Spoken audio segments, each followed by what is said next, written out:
Hello बच्चों, कल बेटे ਆਪਾਂ ਆਇਓਨਾਈਜੇਸ਼ਨ ਇੰਥੈਲਪੀ ਕੀਤੀ ਸੀ ਕਿ ਕੀ ਹੁੰਦੀ ਹੈ ਤੇ ਉਹਦੇ ਪੀਰੀਓਡਿਕ ਟ੍ਰੈਂਡਸ ਦੇਖੇ ਸੀ ਆਪਾਂ ਕਿ ਪੀਰੀਅਡ ਦੇ ਵਿੱਚ ਤੇ ਗਰੁੱਪ ਦੇ ਵਿੱਚੋਂ ਕੀ ਵੇਰੀਏਸ਼ਨ ਉਹਦੇ ਵਿੱਚ ਆਉਂਦੀ ਹੈ। ਉਹਦੇ ਨਾਲ ਰਿਲੇਟਡ ਆਪਾਂ ਇੱਕ ਦੋ ਕੁਐਸਚਨਸ ਕੀਤੇ ਸੀ। ਤਾਂ ਮੇਨ ਆਪਾਂ ਦੇਖਿਆ ਸੀ ਕਿ ਬੇਟੇ ਕਿ ਆਇਓਨਾਈਜੇਸ਼ਨ ਇੰਥੈਲਪੀ ਸਾਈਜ਼ ਦੇ ਇਨਵਰਸਲੀ ਪ੍ਰੋਪੋਰਸ਼ਨਲ ਹੁੰਦੀ ਹੈ ਕਿ ਜੇ ਸਾਈਜ਼ ਛੋਟਾ ਹੈ ਤਾਂ ਹੁੰਦਾ ਜਾਂਦਾ ਹੈ ਤਾਂ ਆਇਓਨਾਈਜੇਸ਼ਨ ਇੰਥੈਲਪੀ ਦੀ ਵੈਲਿਊ ਵੱਧਦੀ ਜਾਂਦੀ ਹੈ, ਜੇ ਸਾਈਜ਼ ਵੱਡਾ ਹੈ ਤਾਂ ਫਿਰ ਵੈਲਿਊ ਉਹਦੀ ਘੱਟ ਹੋਏਗੀ। दूसरी मेन चीज़ बेटे कि सिमेट्रिक कन्फिगरेशन, जिस कन्फिगरेशन सिमेट्रिक किस अरेंजमेंट की तो वो जी आयनाइजेशन एंथैल्पी की वैल्यू ज़्यादा होएगी एज कंपेयर टू अदर। ठीक है, हुण अज भी आपां बेटे इहदे नाल रिलेटेड एक दो इंपॉर्टेंट क्वेश्चंस डिस्कस करते हैं। पहला क्वेश्चन है जिवें delta IH1 value of Mg is more as compared to that of Na। मतलब की है कि मैगनीशियम लई जिहड़ी पहली आयनाइजेशन एंथैल्पी है आप बेटे कीतियां सी कल सक्सैसिव आयनाइजेशन एंथैल्पीज कि पहले इलैक्ट्रॉन लई डेल्टा H1 होगी, पहली आयनाइजेशन एंथैल्पी होएगी, दूसरे लई सैकेंड होएगी, तीसरे लई तीसरी होएगी। ठीक है, थर्ड आयनाइजेशन एंथैल्पी होएगी कि इन्हां नूं असीं सक्सैसिव आयनाइजेशन एंथैल्पीज कहते हैं।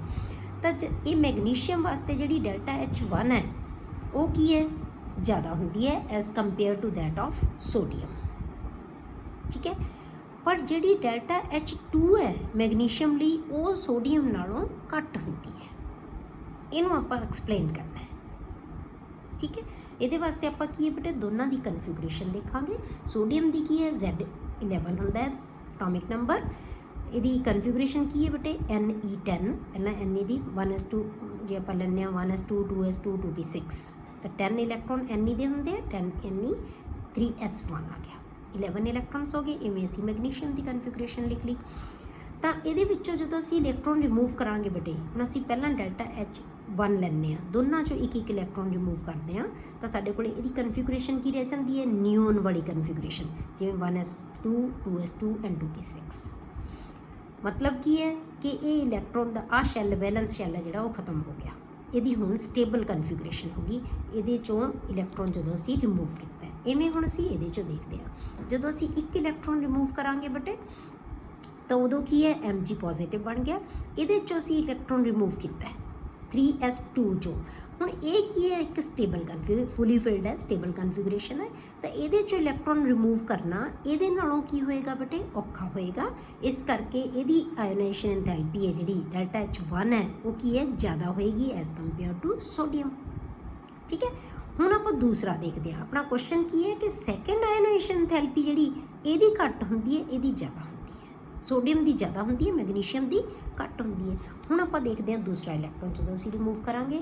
जदों बेटे सोडियम चों असीं सोडियम के आयन चों एक अपर इलैक्ट्रॉन होर रिमूव करना है तो सानूं स्टेबल कन्फिगरेशन दे विचों जिहदे विच सारे फुली फिल्ड ऑर्बिटल्स है ये चों इलैक्ट्रॉन रिमूव करना की है मुश्किल होएगा, इसलिए सानूं बहुत ज़्यादा एनर्जी चाहिए है। इस करके सोडियम कदे भी 2 पॉजिटिव नहीं बनाता। ठीक है, तो ये वास्ते एनर्जी बहुत ज़्यादा चाहिए है। पर जो असीं इहदे विच देखीए तो ये कोल हले वैलेंस शैल च एक इलैक्ट्रॉन हैगा, ये इलैक्ट्रॉन हले ये भी लूज कर सकता है। तो इस करके जिहड़ी इहदी सैकेंड आयोनाइजेशन एंथैल्पी है ये नालों तो बेशक ज़्यादा होएगी, अपनी ही पहली डेल्टा H नालों ज़्यादा होएगी क्योंकि इत्थे इलैक्ट्रॉन ते प्रोटॉन बराबर सी, पर हुण इत्थे इलैक्ट्रॉन घट गए, फोर्स इहदी वध गई इहदे वल्लों। ठीक है, पर सैकेंड अपनी एनर्जी नाल तो ज़्यादा होएगी पर इहदे कंपैरेटिवली की होएगी घट होएगी, बहुत ज़्यादा घट होएगी। इस करके मैगनीशियम की फस्ट आयोनाइजेशन एंथैल्पी सोडियम नालों ज़्यादा होंदी है। ये सानूं वैसे भी पता है कि दोनों इक्को ही पीरियड के मैंबरस है तो हमेशा साइज़ छोटा होंदा जांदा है, छोटे साइज़ के विचों इलैक्ट्रॉन को रिमूव करना औखा है तो ये नालों ज़्यादा होएगी जनरल ट्रेंड के अकॉर्डिंग भी देखिए आपां। पर सैकेंड आयोनाइजेशन एंथैल्पी इहदी घट होंदी है एज कंपेयर टू सोडियम क्योंकि सोडियम की स्टेबल कन्फिगरेशन होगी, ये इलैक्ट्रॉन रिमूव नहीं होएगा। ठीक है, ये आंसर लिखा हुआ है delta IH1 of magnesium is more than that of Na due to symmetric configuration and smaller size, but delta IH2 of sodium is higher because Na positive ion has configuration of noble gas neon, यदि neon वर्गी configuration होगी। ठीक है, अगला question आप discuss करते हैं बेटे। Arrange the following in order of increasing ionisation enthalpy. हुण जिवें जिवें ਆਇਓਨਾਈਜੇਸ਼ਨ ਐਂਥੈਲਪੀ ਦੀ ਵੈਲਿਊ ਜ਼ਿਆਦਾ ਹੋਏਗੀ। मतलब की है कि इन्होंने देखांगे आप जे हम सानू पता है कि एक कैटायन है, एक जिहड़ा एलीमेंट न्यूट्रल है, एक एनोयन है। हुण इहदे साइज़ देखांगे आप, जिन्ना साइज़ छोटा होएगा जिहदा उहदी आयनाइजेशन एंथैल्पी दी वैल्यू उन्नी ज़्यादा होएगी। आप इंक्रीजिंग ऑर्डर दे विच लिखना है तो सब तो पहलां असीं वड्डे साइज़ वाले दा देखांगे। ये सारियां तिन्नों की है बेटे electronic species, iso electronic species है। ਇਹਦੇ 19 नंबर ਹੁੰਦਾ, एक इलैक्ट्रॉन रिमूव किया 18 रह गए। आर्गन का 18 ही होंगे, क्लोरीन का 17 नंबर होंगे, एक इलैक्ट्रॉन गेन कर लिया 18 बन गया। सारे को इलैक्ट्रॉन कितने 18, पर आपां की किया सी कि इस आइसो इलैक्ट्रॉनिक स्पीशीज़ दे विच पॉजिटिव चार्ज स्पीशीज़ का साइज़ सब तो छोटा होंगे तो नैगेटिव चार्ज वाले का सब तो वड्डा होंगे। तो इसका मतलब कि सब तो वड्डे साइज़ दी वाले दी आयनाइजेशन एंथैल्पी की होएगी सब तो घट। तो पहला ऑर्डर दे विच की आएगा Cl नैगेटिव, फिर की आएगा Ar, फिर की आएगा K पॉजिटिव। दूसरा है थोड़े बेटे Fe, Fe2 positive and Fe3 positive. Same element है पर वो ए चार्ज ये तो 2 चार्ज है, ये 3 चार्ज है। तो आप की क्या सी कि पॉजिटिव चार्ज स्पीशीज़ के उत्ते जिन्ना पॉजिटिव चार्ज ज़्यादा होएगा उन्ना उहदा साइज़ छोटा होएगा। तो जिन्ना छोटा साइज़ उन्नी आयनाइजेशन एंथैल्पी उहदी ज़्यादा होएगी। तो सब तो पहला की आएगा Fe आएगा, फिर Fe2 पॉजिटिव आएगा, फिर Fe3 पॉजिटिव आएगा। सब तो Fe3 पॉजिटिव की आयनाइजेशन एंथैल्पी की है सब तो ज़्यादा होएगी। ठीक है, हुण आपां देखते हैं बेटे अगला जिहड़ा क्वेश्चन है which has the lowest value of ionization enthalpy. तुहानूं 3 इलैक्ट्रॉनिक कन्फिगरेशन दसियां होईयां, तुहानूं एक कन्फिगरेशन देख के तुसीं दसना है कि सब तो घट आयनाइजेशन एंथैल्पी किहदे वास्ते चाहिदी होएगी। हुण पहली जे आपां देखीए तो की है बेटे बिल्कुल स्टेबल कन्फिगरेशन है, इहदे वास्ते इहदा मतलब सिमेट्रिक कन्फिगरेशन है, इहदे वास्ते की होएगा आयनाइजेशन एंथैल्पी बहुत ज़्यादा चाहिदी होएगी। ठीक है, लोएस्ट तो हो नहीं सकती। फिर आ गया तुहाडे कोले पी दे विच 5 है, 5 ਦੇ ਵਿੱਚ ਕੀ ਹੈ ਇਹ ਸਪੀਸ਼ੀਜ਼ ਇਲੈਕਟ੍ਰੋਨ ਲੂਜ਼ ਨਹੀਂ ਕਰਨ ਦੀ ਟੈਂਡੈਂਸੀ ਰੱਖਦੀਆਂ ਬਟ ਇਹ ਇਲੈਕਟ੍ਰੋਨ ਗੇਨ ਕਰਦੀਆਂ। 17 ਗਰੁੱਪ ਦੇ ਮੈਂਬਰਸ ਹੈ ਜਿਹੜੇ ਉਹ ਇਲੈਕਟ੍ਰੋਨ ਗੇਨ ਕਰਦੇ ਆ।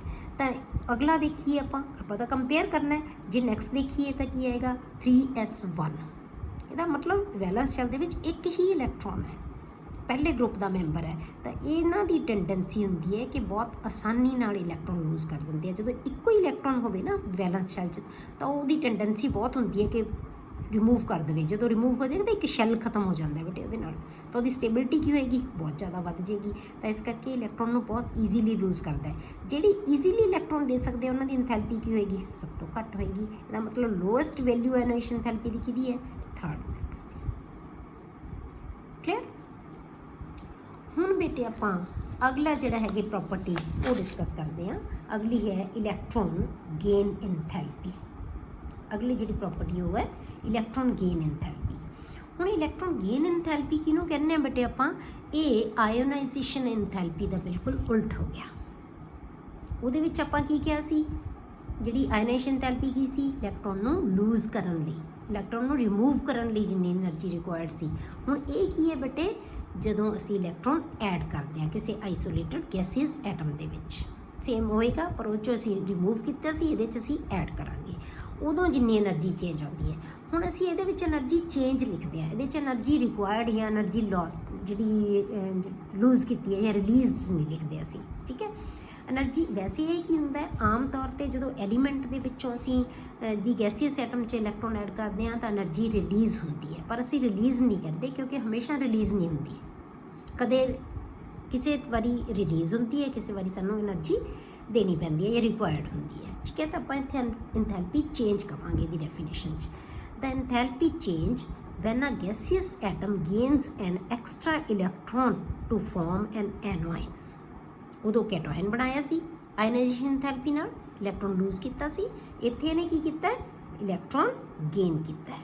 ठीक है, an extra electron to form an anion is called electron gain enthalpy. Example जिवें आपां ए है कोई भी स्पीशीज़ गैसियस फॉर्म दे विच प्लस इलैक्ट्रॉन तो की बन गया ए नैगेटिव। डेल्टा एच किनूं कहने असीं भी कोई भी रिएक्शन दे विच जिहड़ी एंथैल्पी चेंज हुंदी है उन्होंने डेल्टा एच नाल लिखिया जाता है। उन्होंने कहने असीं एंथैल्पी ऑफ रिएक्शन। जदों भी कोई reactant product they which convert होएगा तो उहदी एंथैल्पी चेंज हुंदी है, हो भी सकती है नहीं भी हो सकती। तो जे होएगी तो उन्होंने असीं डेल्टा एच नाल लिखते हैं। तो हुण जे डेल्टा एच है जिहड़ा हुण क्योंकि असीं इलैक्ट्रॉन ऐड कर रहे हैं ये डेल्टा एच का नूं असीं की लिख दांगे डेल्टा EGH। मतलब इलैक्ट्रॉन गेन एंथैल्पी। आ लिखण नाल सानूं ये क्लीयर हो गई भी साडा रिएक्शन की है कि असीं इलैक्ट्रॉन ऐड कर रहे हैं। ਇਹਦਾ मतलब की है जिथे असीं आई लिखता सी ਇਹਦਾ मतलब असीं इलैक्ट्रॉन रिमूव कर रहे सी तो आपां लिखिया सी डेल्टा IH। हुण आपां लिखता डेल्टा EGH मतलब इलैक्ट्रॉन गेन एंथैल्पी है। क्लीयर हो गया। हुण बेटे ਇਹਦੇ ਵਿੱਚ ਕੀ याद रखना तुसीं दो तीन चीज़ां कि कदों ਇਹਦੀ वैल्यू नैगेटिव हुंदी है कदों पॉजिटिव हुंदी है हो सकती है। ठीक है, पहला आपां लैंदे आ नॉर्मली ठीक है, ध्यान रखना है electron gain enthalpy of element is negative. Normally किसी भी एलीमेंट दे विचों जदों असीं इलैक्ट्रॉन ऐड करते हैं तो उहदी इंथैल्पी है जिहड़ी ओह की हुंदी है नैगेटिव। एलीमेंट का मतलब कि न्यूट्रल स्पीशीज़ दे विच जिवें आपां पाया ऑक्सीजन लिया उहदे विच असीं इलैक्ट्रॉन ऐड किया तो उन्हें बना लिया O नैगेटिव गैसियस एटम। ठीक है, गैसियस आयन। ਇਹਦੀ इलैक्ट्रॉन गेन एंथैल्पी है जी की है नैगेटिव 141 किलो जूल पर मोल। ये तुहानूं वैल्यू याद रखने की कोई वो नहीं है, तुहानूं दसना है कि नैगेटिव है, इसकी वैल्यू नैगेटिव है तो तुसीं नैगेटिव भी लिख सकते हो। क्लीयर। दूसरी चीज़ बेटे जदों असीं किसी एनोयन दे विच इलैक्ट्रॉन ऐड करांगे electron gain enthalpy of anion is always positive. हुण जदों असीं एनोयन नूं इलैक्ट्रॉन दे रहे हैं तो वो 2 नैगेटिव बन गया। उत्थों जी थोड़ी गेन एंथैल्पी कितनी होएगी पॉजिटिव 780 किलो जूल पर मोल, मतलब बहुत वध गई ये नालों।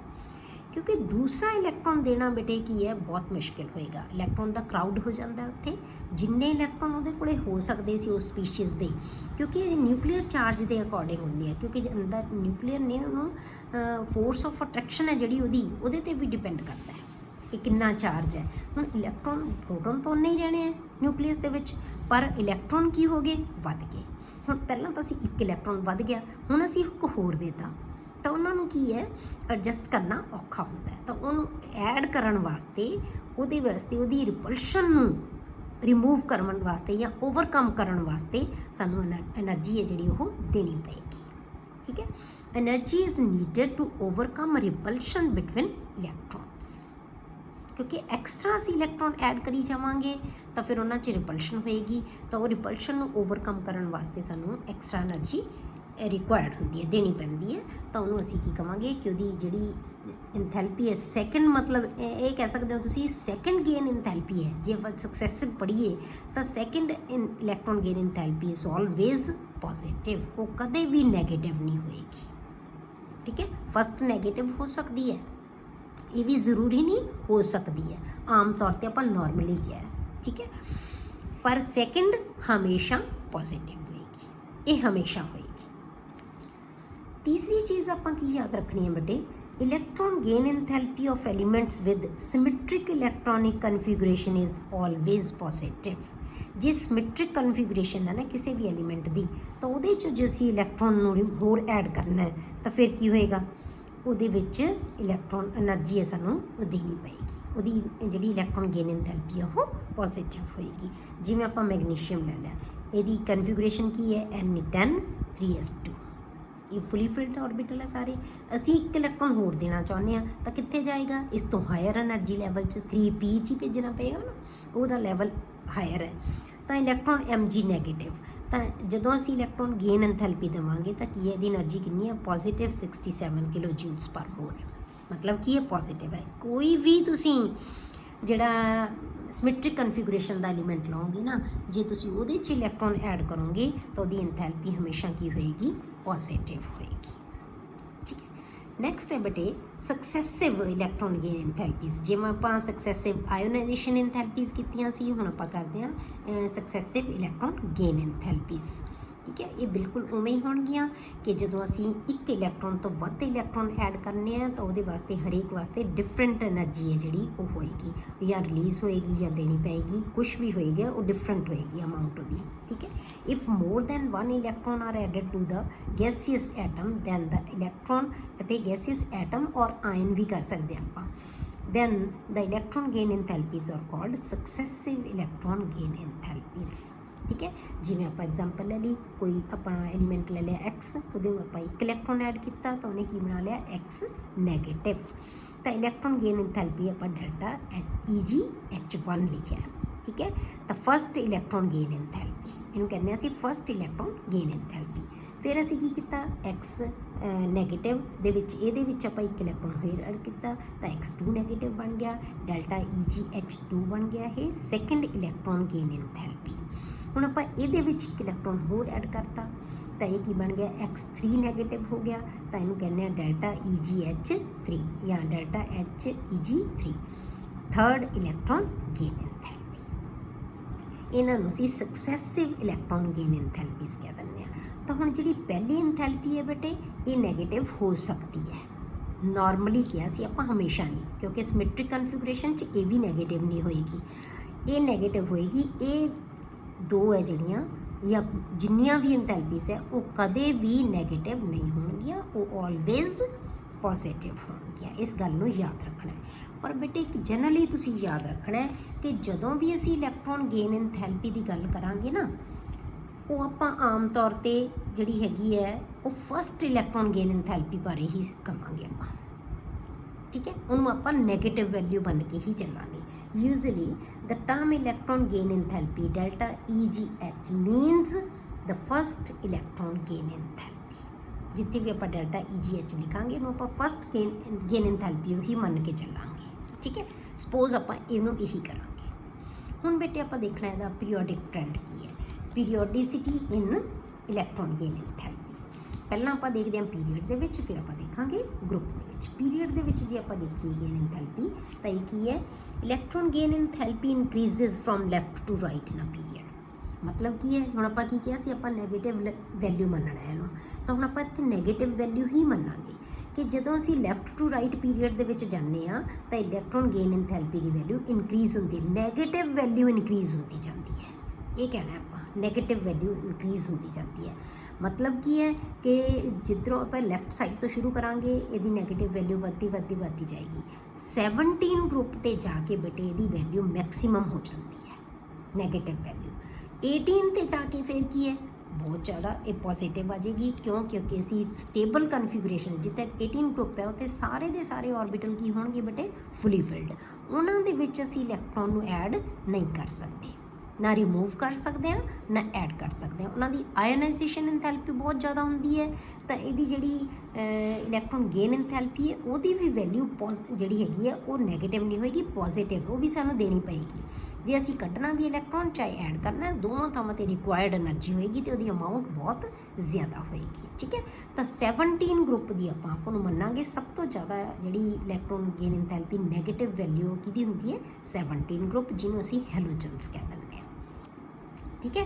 ਤਾਂ ਆਪਾਂ halogens have the maximum negative electron gain enthalpies in their respective periods. ਹਰੇਕ ਦੇ ਜਿਵੇਂ ਸੈਕੰਡ ਪੀਰੀਅਡ ਦੇ ਵਿੱਚ ਕਿਹੜੀ ਹੈਲੋਜਨ ਆਉਂਦੀ ਹੈ ਫਲੋਰੀਨ ਆ ਜਾਂਦੀ ਹੈ, ਥਰਡ ਪੀਰੀਅਡ ਦੇ ਵਿੱਚ ਕਿਹੜੀ ਆ ਜਾਂਦੀ ਹੈ ਕਲੋਰੀਨ ਆ ਜਾਂਦੀ ਹੈ। ਤਾਂ ਆਪਦੇ ਪੀਰੀਅਡ ਦੇ ਵਿੱਚ ਸਭ ਤੋਂ ਜ਼ਿਆਦਾ ਇਹਨਾਂ ਦੀ ਐਂਥੈਲਪੀਜ਼ ਹੋਏਗੀ, ਠੀਕ ਹੈ। ਹੁਣ ਆਪਾਂ ਕਰਦੇ ਹਾਂ ਗਰੁੱਪ ਦੇ ਵਿੱਚ। ਗਰੁੱਪ ਦੇ ਵਿੱਚ ਆਪਾਂ ਕੀ ਲੈਂਦੇ ਹਾਂ ਬੇਟੇ ਤਾਂ electron gain enthalpy decreases from top to bottom in a group.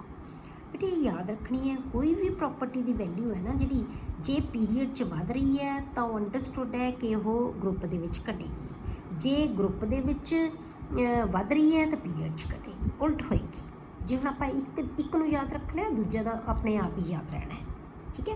ਤਾਂ ਪਹਿਲਾਂ ਜੇ ਵੱਧ ਰਹੀ ਹੈ ਤਾਂ ਇਹਦਾ ਮਤਲਬ ਗਰੁੱਪ ਦੇ ਵਿੱਚ ਨੈਗੇਟਿਵ ਵੈਲਿਊ ਘਟ ਰਹੀ ਹੈ। ਆਪਾਂ ਕੀ ਸਪੋਜ਼ ਕੀ ਕੀਤਾ ਹੋਇਆ ਕਿ ਆਪਾਂ ਗੇਨ ਐਂਥੈਲਪੀ ਨੂੰ ਫਸਟ ਗੇਨ ਐਂਥੈਲਪੀ ਤੇ ਨੈਗੇਟਿਵ ਹੀ ਮੰਨਣਾ ਹੈ ਉਹਨੂੰ, ਤਾਂ ਇਹਦੀ ਵੈਲਿਊ ਘਟਦੀ ਜਾਂਦੀ ਹੈ, ਡਿਕਰੀਜ਼ ਹੁੰਦੀ ਜਾਂਦੀ ਹੈ ਜਦੋਂ ਅਸੀਂ ਗਰੁੱਪ ਦੇ ਵਿੱਚ ਜਾਂਦੇ ਹਾਂ, ਠੀਕ ਹੈ। ਇੱਕ ਇਹਦੇ ਵਿੱਚ ਬੇਟੇ ਐਕਸੈਪਸ਼ਨ ਯਾਦ ਰੱਖਣੀ ਹੈ ਤੁਸੀਂ, according to the general trend the electron gain enthalpy of fluorine is expected to be more negative than chlorine। ਤਾਂ ਆਪਾਂ ਕੀ ਕਿਹਾ ਪੀਰੀਅਡ ਦੇ ਵਿੱਚ ਵਧੀ ਗਈ ਨੈਗੇਟਿਵ ਵੈਲਿਊ, ਫਲੋਰੀਨ ਆ ਗਿਆ ਦੂਸਰੇ ਗਰੁੱਪ ਦੇ ਵਿੱਚ 9 ਨੰਬਰ। ਫਿਰ ਕਹਤਾ ਆਪਾਂ ਗਰੁੱਪ ਦੇ ਵਿੱਚ ਨੈਗੇਟਿਵ ਵੈਲਿਊ ਘਟਦੀ ਹੈ ਤਾਂ ਫਲੋਰੀਨ ਤੋਂ ਬਾਅਦ ਆਪਣੇ ਗਰੁੱਪ ਦੇ ਵਿੱਚ ਕੀ ਆ ਗਿਆ ਬੇਟੇ ਕਲੋਰੀਨ। ਨੈਕਸਟ ਹੈਲੋਜਨ ਕਿਹੜੀ ਹੈ ਫਲੋਰੀਨ ਤੋਂ ਬਾਅਦ ਕਿਹੜੀ ਹੈਲੋਜਨ ਹੈ ਕਲੋਰੀਨ। ਤਾਂ ਕਲੋਰੀਨ ਦੀ ਜਿਹੜੀ ਨੈਗੇਟਿਵ ਵੈਲਿਊ ਕੀ ਹੋਣੀ ਚਾਹੀਦੀ ਹੈ ਜਨਰਲ ਟ੍ਰੈਂਡ ਦੇ ਅਕੋਰਡਿੰਗ ਘਟਣੀ ਚਾਹੀਦੀ ਹੈ। ਇੱਧਰ ਨੂੰ ਪੀਰੀਅਡ ਦੇ ਵਿੱਚ ਚੀਜ਼ ਵਧੀ ਗਈ ਇੱਥੋਂ ਆ ਕੇ ਫਿਰ ਘਟਣ ਲੱਗ ਪਈ। ਤਾਂ ਜੇ ਇੱਥੇ ਹੀ ਫਲੋਰੀਨ ਹੈ ਇੱਥੇ ਕਲੋਰੀਨ ਹੈ ਤਾਂ ਕਲੋਰੀਨ ਦੀ ਵੈਲਿਊ ਕੀ ਹੋਣੀ ਚਾਹੀਦੀ ਹੈ ਘੱਟ ਜਨਰਲ ਟ੍ਰੈਂਡ ਦੇ ਅਕੋਰਡਿੰਗ, ਠੀਕ ਹੈ। ਪਰ ਇਹ ਕੀ ਹੈ ਉਲਟ ਹੁੰਦਾ ਹੈ। ਆਪਾਂ ਕੀ ਕਿਹਾ ਐਕਸਪੈਕਟ ਆਪਾਂ ਇਹ ਕਰਦੇ ਹਾਂ ਕਿ ਘੱਟ ਜਿਹੜੀ ਕਲੋਰੀਨ ਦੀ ਘੱਟ ਹੋਣੀ ਚਾਹੀਦੀ ਹੈ, but electron gain enthalpy of fluorine is less than chlorine, fluorine दी घट हुंदी है क्लोरीन नालों, due to small size of F and electron repulsions are quite high.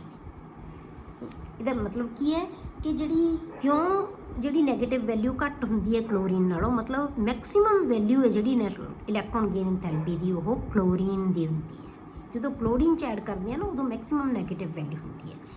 तो फ्लोरीन की घट क्यों होंगी है बेटे, क्योंकि इसका साइज़ बहुत छोटा है तो ये इलैक्ट्रॉन रिपल्शन है जी बहुत ज़्यादा होंगी है। क्योंकि जो असी ये इलैक्ट्रॉन ऐड करना है असी 2p ऐड करांगे, जो असी ये इलैक्ट्रॉन ऐड करना है 3p करांगे, तो ये न्यूक्लियस के नेड़े बहुत है। ठीक है, तो ये इलैक्ट्रॉन साइज़ बहुत छोटा हो गया, साइज़ छोटे च इलैक्ट्रॉन की रिपल्शन ज़्यादा होएगी। ਇਹਦਾ साइज़ की हो गया बट ये कंपैरेटिवली वड्डा हो गया, तो ये इलैक्ट्रॉन है जो थर्ड शैल के इलैक्ट्रॉन में ये समा सकता है। ठीक है, तो इस करके की है तो ये एक्सैप्शन है कि फ्लोरीन की इलैक्ट्रॉन गेन इंथैल्पी है जी वो घट नैगेटिव होंगी है एज़ कंपेयर टू क्लोरीन। इदां दे क्वेश्चन तुहानूं आ जाते हैं बट जिथे एक्सैप्शन वाले होंगे हैं, क्योंकि जनरल ट्रेंड चो तो आम क्वेश्चन आने का कोई तुक ही नहीं बनती होंगी, जिथे एक्सैप्शनस आउंदी हैं क्वेश्चन उन्होंने पूछे जाते होंगे हैं। ठीक है, नैक्सट है बेटे प्रॉपर्टी अपनी इलैक्ट्रोनैगेटिविटी। हुण आपां इलैक्ट्रोनैगेटिविटी किहनूं कहने हैं, ये भी बेटे इलैक्ट्रॉन गेन इंथैल्पी दे नाल ही रिलेटेड है। ठीक है, तो ये आपां की करते हैं the relative tendency of an atom in a molecule to attract the shared pair of electron towards itself is called electronegativity. हुण जे आपां बेटे जे दो कोई बॉन्डड एटम्स है, कोई भी असीं दो बॉन्डड एटम्स लै लियां, उन्हां दे विच जे आपां उन्हां दी रैलेटिव टेंडेंसी देखनी होवे कि किहड़ी स्पीशीज़ इलैक्ट्रॉन नूं अपने वल उस जिहड़े बॉन्ड बनाया होया उहदे विचों किहड़ी स्पीशीज़ कोल टेंडेंसी ज़्यादा है अपने वल इलैक्ट्रॉन नूं अट्रैक्ट करन दी, तो उहनूं असीं की कहांगे उहदी इलैक्ट्रोनैगेटिविटी ज़्यादा है। ठीक है, जिहदी टेंडेंसी इलैक्ट्रॉन नूं अपने वल अट्रैक्ट करन दी ज़्यादा होएगी उहनूं आपां की कहांगे कि उहदी जिहड़ी हैगी है इलैक्ट्रोनैगेटिविटी ज़्यादा है। मतलब कि यह एक रैलेटिव टेंडेंसी है, सिर्फ उदों होएगी जो बॉन्ड बनाया होया उन्होंने आपस के विच।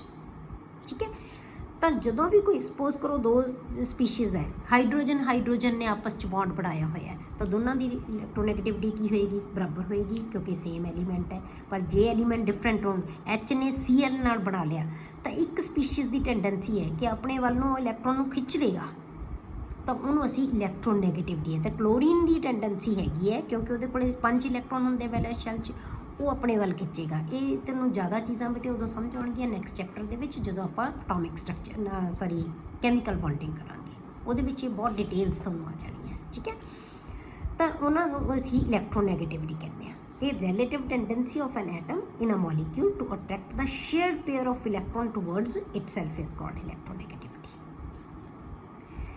It's value is not constant, ये कॉन्सटेंट नहीं होंगी। It depends upon the nature of the atom with which a particular atom is linked.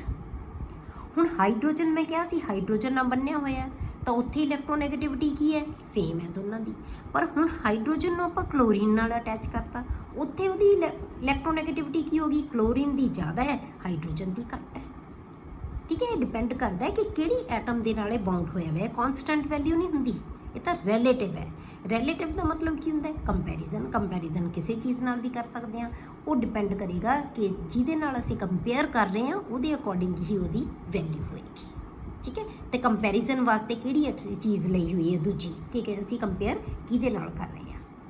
ठीक है, हुण इहदी पीरियोडिसिटी की है बेटे, पीरीयड दे विच की हुंदी है electronegativity increases from left to right in a period. Electronegativity की वैल्यू की है इनक्रीज होंगी है, वही ट्रेंड जो इलैक्ट्रॉन गेन एंथैल्पी का। गेन एंथैल्पी भी वही चीज़ है बेटे, वो सिर्फ आइसोलेटेड एटम की है, वो कल्ली एटम की है। जिहड़ी इलैक्ट्रॉन नैगेटिविटी जिहदी हो सकती है ज़्यादा उहदी इलैक्ट्रॉन गेन एंथैल्पी जिहदी ज़्यादा होएगी उहदी इलैक्ट्रोनैगेटिविटी ज़्यादा होएगी। जिहड़ी स्पीशीज़ आप इलैक्ट्रॉन गेन कर सकती है वही स्पीशीज़ शेयर्ड पेयर चों भी अपने वल नूं खिंचण की कोशिश करेगी। इस चीज़ नूं समझना तुसीं। ठीक है, तो इसका मतलब पीरीयड च जिमें ਇਲੈਕਟ੍ਰੋਨ ਗੇਨ ਇੰਥੈਲਪੀ ਵੱਧ ਰਹੀ ਸੀ, ਇਹ ਵੀ ਵਧੇਗੀ ਫਰੋਮ ਲੈਫਟ ਟੂ ਰਾਈਟ। ਤਾਂ ਜਿਹੜੀ ਗਰੁੱਪ ਦੇ ਵਿੱਚ ਉਹ ਵੀ ਘਟ ਰਹੀ ਸੀ, ਇਹ ਵੀ ਘਟੇਗੀ। Its value decreases from top to bottom in a group. Clear ਹੋ ਗਿਆ?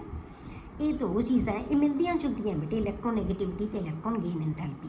ਹੁਣ ਜੇ ਤੁਹਾਨੂੰ ਕੁਐਸਚਨ ਤੁਸੀਂ ਇੱਕ ਆਪਣੇ ਆਪ ਲਿਖਣਾ ਹੈ ਬੇਟੇ ਕਿ ਇਲੈਕਟ੍ਰੋਨ ਗੇਨ ਇੰਥੈਲਪੀ ਤੇ ਇਲੈਕਟ੍ਰੋਨੈਗੇਟਿਵਿਟੀ ਦੇ ਵਿੱਚ ਕੀ ਡਿਫਰੈਂਸ ਹੈ, differentiate between electron gain enthalpy and electronegativity. ਜੇ ਮੈਂ ਤੁਹਾਨੂੰ ਕਹਿਦਾ ਕਿ ਜੇ ਤੁਸੀਂ ਡਿਫਰੈਂਸ਼ੀਏਟ ਕਰੋ, ਕੁਐਸਚਨ ਲਿਖੋ, ਤਾਂ ਕੀ ਲਿਖੋਗੇ ਬੇਟੇ ਤੁਸੀਂ?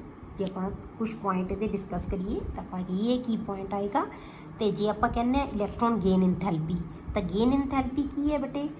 It is the tendency of an atom to attract outside electron. ਮਤਲਬ ਬਾਹਰੋਂ ਇਲੈਕਟ੍ਰੋਨ ਅਟਰੈਕਟ ਕਰਨਾ ਹੈ ਉਹਨੇ, ਉਹਨੂੰ ਤਾਂ ਅਸੀਂ ਇਲੈਕਟ੍ਰੋਨ ਗੇਨ ਇੰਥੈਲਪੀ ਕਹਾਂਗੇ। ਇਲੈਕਟ੍ਰੋਨ ਨੈਗੇਟਿਵਿਟੀ ਕਿਹਨੂੰ ਕਹਿੰਦੇ ਆ ਬੇਟੇ? Tendency to attract shared pair electron. ਠੀਕ ਹੈ, ਜੇ ਸ਼ੇਅਰਡ ਪੇਅਰ ਅਟਰੈਕਟ ਕਰ ਰਹੀ ਹੈ ਤਾਂ ਉਹਨੂੰ ਆਪਾਂ ਕੀ ਕਹਾਂਗੇ? ਇਲੈਕਟ੍ਰੋਨ ਗੇਨ ਇੰਥੈਲਪੀ ਨਾ, ਸੌਰੀ ਇਲੈਕਟ੍ਰੋਨੈਗੇਟਿਵਿਟੀ। ਜੇ ਉਹ ਸ਼ੇਅਰਡ ਪੇਅਰ ਨੂੰ ਅਟਰੈਕਟ ਕਰ ਰਹੀ ਹੈ ਉਹ ਇਲੈਕਟ੍ਰੋਨੈਗੇਟਿਵਿਟੀ ਹੈ। ਜੇ ਆਊਟਸਾਈਡ ਤੋਂ ਕੋਈ ਇਲੈਕਟ੍ਰੋਨ ਗੇਨ ਕਰ ਰਹੀ ਹੈ ਤਾਂ ਉਹ ਕੀ ਹੈ? Electron gain enthalpy. ਕਲੀਅਰ? ਹੁਣ ਦੂਸਰਾ ਚੀਜ਼ ਆਪਾਂ ਕੀ ਕਹਿ ਸਕਦੇ ਹਾਂ ਬੇਟੇ ਕਿ ਜਿਹੜੀ ਇਲੈਕਟ੍ਰੋਨ ਗੇਨ ਇੰਥੈਲਪੀ ਹੈ ਇਹ ਐਬਸੋਲਿਊਟ ਅਟਰੈਕਟੈਂਟ ਟੈਂਡੈਂਸੀ ਹੈ। ਮਤਲਬ ਕੀ ਹੈ? ਇਹ ਇੱਕ ਸਪੀਸ਼ੀਜ਼ ਦੀ ਆਪਣੀ ਟੈਂਡੈਂਸੀ ਐਬਸੋਲਿਊਟ ਹੈ। ਐਬਸੋਲਿਊਟ ਦਾ ਮਤਲਬ ਕਿਸੇ ਨਾਲ ਅਸੀਂ ਕੰਪੇਅਰ ਨਹੀਂ ਕਰ ਰਹੇ ਇਹਨੂੰ, ਇਹਦੀ ਆਪਣੀ ਟੈਂਡੈਂਸੀ ਹੈ ਕਿ ਉਹ ਇਲੈਕਟ੍ਰੋਨ ਗੇਨ ਕਰੇਗੀ ਜਾਂ ਨਹੀਂ ਕਰੇਗੀ। ਠੀਕ ਹੈ। ਇਲੈਕਟ੍ਰੋਨੈਗੇਟਿਵਿਟੀ ਕੀ ਹੈ ਬੇਟੇ? ਇਹ ਰਿਲੇਟਿਵ ਟੈਂਡੈਂਸੀ ਹੈ। ਇਹ ਜਿਸ ਐਟਮ ਦੇ ਨਾਲ ਬੰਨੀ ਹੋਈ ਹੈ ਉਹਦੇ ਨਾਲ ਰਿਲੇਟਡ ਹੈ। ਉਹ ਐਬਸੋਲਿਊਟ ਵੈਲਿਊ ਸੀ, ਇਹ ਕੀ ਹੈ? ਰਿਲੇਟਿਵ ਹੈ। ਠੀਕ ਹੈ, ਇਹ ਰਿਲੇਟਿਵ ਟੈਂਡੈਂਸੀ ਹੈ, ਉਹ ਕੀ ਸੀ? ਐਬਸੋਲਿਊਟ ਟੈਂਡੈਂਸੀ ਹੈ। ਕਲੀਅਰ? ਹੁਣ ਅਗਲਾ ਪੁਆਇੰਟ ਕੀ ਦੱਸ ਸਕਦੇ ਹਾਂ ਬੇਟੇ ਕਿ ਜਿਹੜੀ ਇਲੈਕਟ੍ਰੋਨ ਗੇਨ ਇੰਥੈਲਪੀ ਹੈ ਉਹ ਇੱਕ ਆਈਸੋਲੇਟਡ ਐਟਮ ਦੀ, ਠੀਕ ਹੈ, ਆਈਸੋਲੇਟਡ ਐਟਮ ਦੀ ਪ੍ਰੋਪਰਟੀ ਸੀ। ਉਹਨੂੰ ਆਪਾਂ ਕਹਿੰਦੇ ਸੀ it is the property of an isolated atom. ਕੱਲੀ ਐਟਮ ਦੀ ਕੋਈ ਇਲੈਕਟ੍ਰੋਨ ਗੇਨ ਕਰੇਗੀ। ਇਹ ਕਿਹਦੀ ਹੈ ਬੇਟੇ? ਇਹ ਬੌਂਡਡ ਐਟਮ ਦੀ ਹੈ। ਇਹ ਬੌਂਡਡ ਐਟਮ ਦੀ ਹੈ, ਉਹ ਬੌਂਡ ਨਹੀਂ ਬਣਿਆ ਹੋਏਗਾ।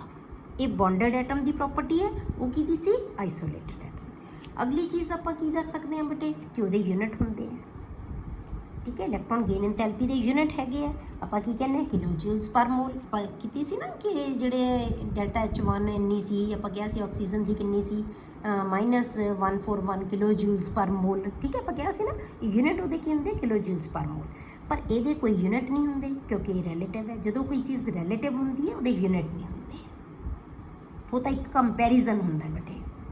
ਠੀਕ ਹੈ, ਤਾਂ ਇਹਦੇ ਯੂਨਿਟ ਨਹੀਂ ਹੁੰਦੇ। ਤਾਂ ਇਹ ਤੁਸੀਂ ਆਪਣੇ ਆਪ ਬੇਟੇ ਇਹਨਾਂ ਨੂੰ ਲਿਖਣਾ ਹੈ, ਕੁਐਸਚਨ ਲਿਖ ਲੈਣੇ ਹੈ ਕਿ points of differences of electron gain enthalpy and electronegativity. ਠੀਕ ਹੈ, ਨੈਕਸਟ ਆਪਾਂ ਅਗਲੀ ਵੀਡੀਓ ਦੇ ਵਿੱਚ ਕਰਾਂਗੇ।